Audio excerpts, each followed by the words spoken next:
생명의 말씀으로의 초대. 이번 시간에는 사도행전을 살펴보는 시간을 갖습니다.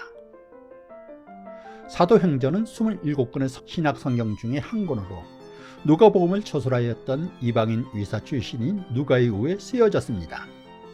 위사 누가는 사도 바울이 세계 전도 여행에 나섰을 때 함께 참여한 동역자였습니다.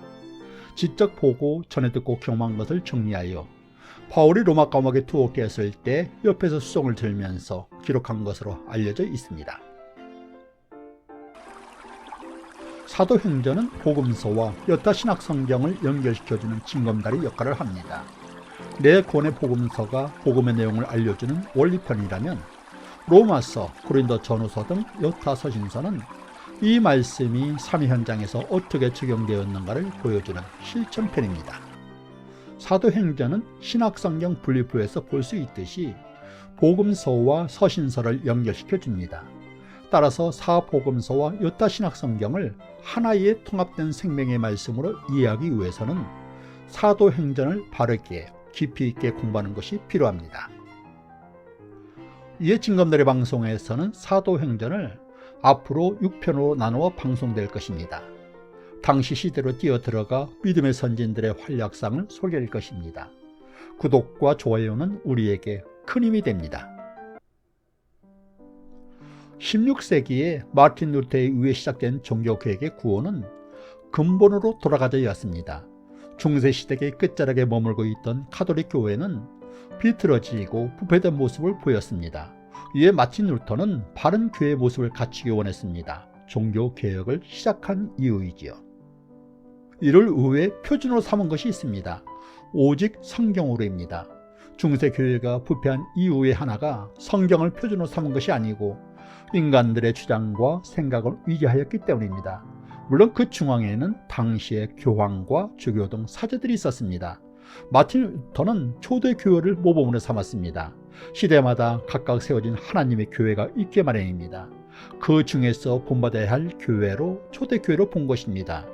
초대교회는 시기적으로 예수님이 부활하시고 승천하신 때로부터 얼마 떨어지지 않은 시기에 세워졌습니다. 주님에 대한 생생한 기억과 가르침과 그 온기가 고스란히 남아있었지요. 오늘도 마틴 루터의 가르침은 유효합니다. 교회는 날마다 기억하며 신앙을 새롭게 하여야 하기 때문입니다. 그리스도인들이 바르게 신앙생활을 하려고 해도 문제는 조금씩 쌓이기 마련이지요. 자동차 운전을 하면 알 수 있지요. 바퀴가 조금씩 어긋나게 굴러간다는 것입니다. 직선 도로를 달릴지라도 핸들을 그대로 두면 어느 한쪽으로 쑤셔 박히게 마련입니다. 핸들을 항상 조정해 주어야 합니다. 날마다 신앙을 개혁해야 할 이유입니다. 오직 성경으로 초대교회를 본받아서가 필요한 자세가 아닐까요? 우리는 앞에서 신앙의 회복을 위해 초대교회를 모범으로 삼아야 함을 알아보았습니다.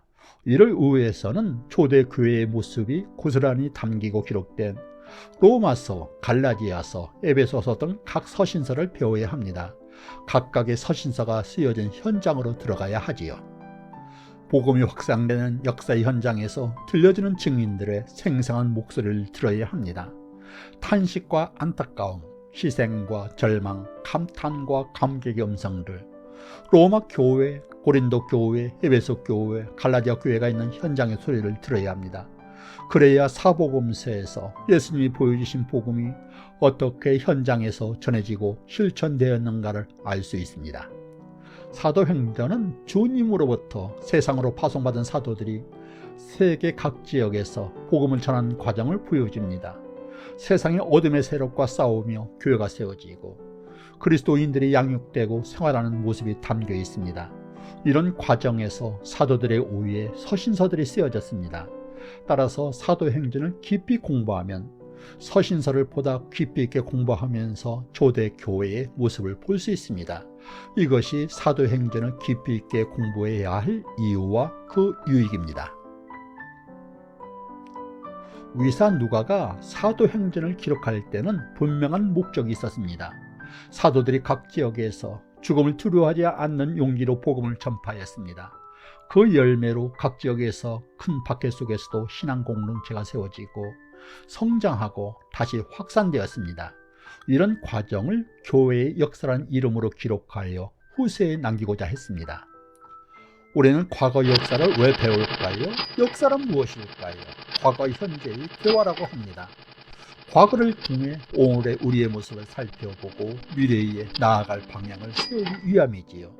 빛과 소금이 되어 삶의 현장에서 주어진 사명을 감당하기를 원하는 그리스도인들에게는 사도행전은 과거를 되돌아보며 내일을 설계할 수 있는 좋은 교과서가 될 것입니다. 이것이 사도행전을 힘써 배워야 할 또 다른 이유입니다. 이를 위해서는 누가가 사도행전을 기록하면서 머릿속에 그렸던 큰 구도를 먼저 이해하는 것이 중요합니다. 화가가 인물화나 풍경화를 그리려면 그림 전체를 아우를 수 있는 큰 구도를 먼저 그리지요. 그리고 나서 세부적인 내용을 구도에 맞추어 채워가게 됩니다. 그럼 누가가 머릿속에 가졌을 큰 구도란 무엇일까요? 많은 사람들은 기독교를 기적의 종교라고 부릅니다. 식민지 변방에 불과한 갈릴리에서 멸시받고 조롱받던 사람들에 의해 시작된 종교였습니다. 그러나 불과 300년이 안 기간에 수천만 명의 성도를 포괄하는 로마 제국의 국교가 되었습니다. 이렇게 기독교가 급성장한 것이 기적이라고 말합니다. 그러나 세상에 기적은 없습니다. 밝혀지지 않은 원인이 있을 뿐입니다. 믿기지 않은 사건이 시발점으로 자리 잡았을 뿐입니다. 예수님의 부활 사건입니다. 부활을 목격한 제자들의 변화된 행동에 의해 사도행전의 첫 페이지가 쓰여지기 시작합니다. 따라서 사도행전을 제대로 이해하려면 예수님이 부활하셨다는 것을 믿는 부활신앙의 관점으로 말씀을 대해야 합니다. 어떤 사람들은 성경을 읽으면서 다른 것은 다 믿겠는데 예수님의 부활은 도저히 믿을 수 없다고 말합니다. 부활 부분만 빼버리면 믿겠다고 하는 사람도 있습니다. 그러나 부활이 없으면 사도 바울의 표현대로 믿음도 없고 구원도 없고 세상에서 그리스도인들은 가장 불쌍한 사람이 될 것입니다. 부활신앙이 사도행전의 전체 구도를 이해하는 첫째 요소입니다. 예수님의 부활 사건이 믿어지지 않는다면 이 부분만 빼버리고 사도행전을 공부해도 될까요? 그럴 수 없습니다. 부활 사건을 빼버리면 사도행전은 일부 용감무성한 소수의 제자들의 무용담을 기록한 책에 불과할 것입니다. 사도행전을 공부하기 전에 먼저 자신의 신앙을 점검하는 것이 어떨까요?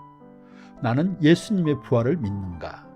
믿어지지 않으면 복음서 끝부분과 사도행전 첫 부분을 면밀하게 읽어보십시오. 그러면 이상한 것을 발견할 것입니다. 예수님의 제자들입니다. 변해도 너무 변했다는 것입니다. 180도 바뀌었습니다. 제자들이 십자가 체형장에서 보였던 행동들이 단 2달도 안 돼요. 바뀌어버렸습니다. 11명의 제자가 모두 말입니다. 예외가 없었습니다. 이들이 무엇인가 엄청난 사건을 목격했다는 것을 알 수 있지 않을까요? 그 사건이 무엇일까요? 미우라 아야코라고 하는 일본의 유명한 여류 소설가가 있습니다. 빙점이라는 소설로 잘 알려져 있습니다. 이 분은 성경을 읽으면 항상 막히는 부분이 있었다고 합니다. 사복음서와 사도행전 사이에서 멈췄다고 합니다. 제자들이 상식적으로 이해할 수 없게 행동하고 바뀌었기 때문입니다. 제자들은 배신자였습니다. 스승의 사랑과 은혜를 헌신발처럼 버렸지요.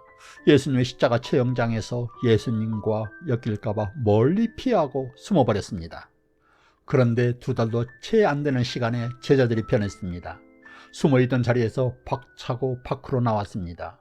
아직도 예수님을 처형한 그 살기가 불처럼 활활 타오르는 예루살렘 거리에서 자신들의 목을 길게 빼어내밀면서 예수님의 복음을 전하기 시작한 것입니다.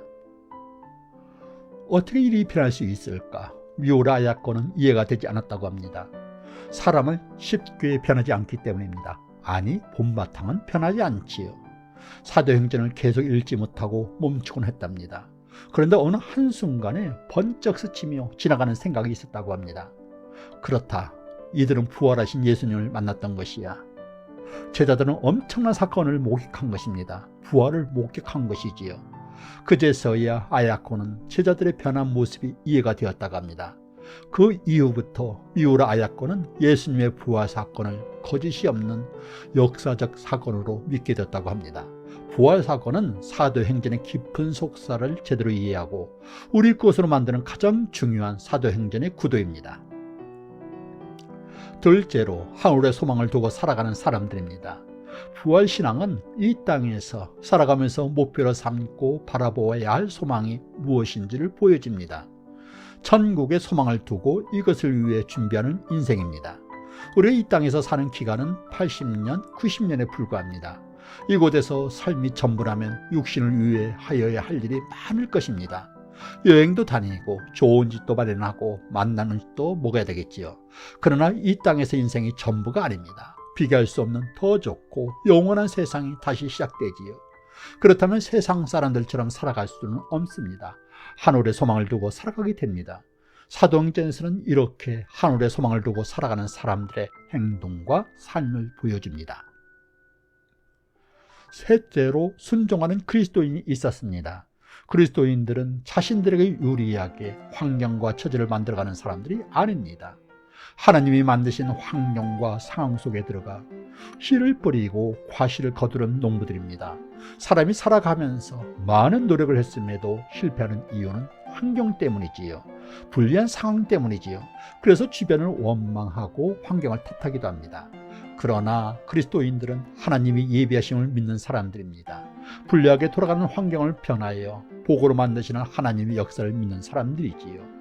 사도행전에서는 자신의 뜻을 꺾고 하나님이 말하신 환경으로 들어가는 사람들의 이야기입니다. 이것을 성경에서는 순종이라고 말합니다. 이런 순종의 자세가 세상 사람들이 말하는 교회의 역사를 기적의 역사로 만든 원동력이 되었습니다. 넷째로 주님의 능력으로 무장하였습니다. 부활하신 주님을 만난 제자들은 모든 것이 변했습니다. 자신의 능력이 아닌 주님의 능력으로 살아가는 제자들이 되었습니다. 인간의 힘으로는 불가능하게 보일 일들 뿐입니다. 그러나 주님이 주신 능력으로 모든 것을 이룬다고 믿고 앞으로 나아간 사람들입니다. 예수님은 제자들을 주님의 대대인으로 세상에 보내십니다. 필요한 길을 준비하시고 능력으로 대비해 주십니다.